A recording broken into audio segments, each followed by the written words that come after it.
ஒரே கஷ்டமாக இருக்குப்பா, என்ன நினச்சா எனக்கே கஷ்டமாக இருக்குது. ஏன் அப்படி சொல்கிற அப்படின்னா, வெளியில் போகிற ஆம்பளைகளுக்கும் ஸ்கூல் போகிற பசங்களுக்கும் நம்ம சுட சுட செஞ்சு கொடுத்து அனுப்புகிறோம். நமக்கு பார்த்திங்கன்னா காலையில் வச்ச குழம்பு, இல்லை நைட்டு வச்ச குழம்பு, முந்தின நாள் வச்ச குழம்பு, ரசம், பழைய சோறு, தண்ணி ஊற்றி வச்ச பழைய சோறு, அதெல்லாம் நம்ம மிச்சமாகிற சாப்பாடெலாம் சாப்பிட்டு ஏண்டி இப்படி குண்டாக இருக்க, ஏண்டி இப்படி குண்டாக இருக்கன்னு வேறு கேள்வி கேட்குறாங்க நம்மளை பார்த்து. ஆனால் மிச்சமாகிற சாப்பாடு அரிசி விற்கிற விலைக்கு கிளியாக போட முடியும்?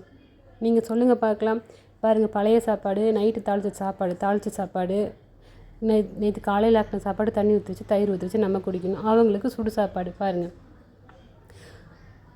இதே நம்ம சின்ன பிள்ளையாவே இல்லை புருஷனாகவே இருந்திருக்கலாம் சுடு சாப்பாட்டுக்காக வேண்டி. நிஜமாக தான் சொல்கிறேன். உங்கள் வீட்லேயும் இதே மாதிரி தான் நடக்குதா சொல்லுங்கள். கொதிக்க ரசம், கொள்ளு பருப்பு, ஆட்டின கொள்ளு பருப்பு, அப்பளம், தயிர் எல்லாம் அவங்களுக்கு. பழைய சாப்பாடு, பழைய குழம்பு, பழைய ரசம்லாம் எனக்கு. உங்கள் வீட்லேயும் இதே மாதிரி நடக்குதா? இல்லை எங்களுக்கு மட்டும்தான் நடக்குதா? பொண்ணுங்களாக பிறந்து கல்யாணம் பண்ணிட்டாலே இதுதான் நிலமையா?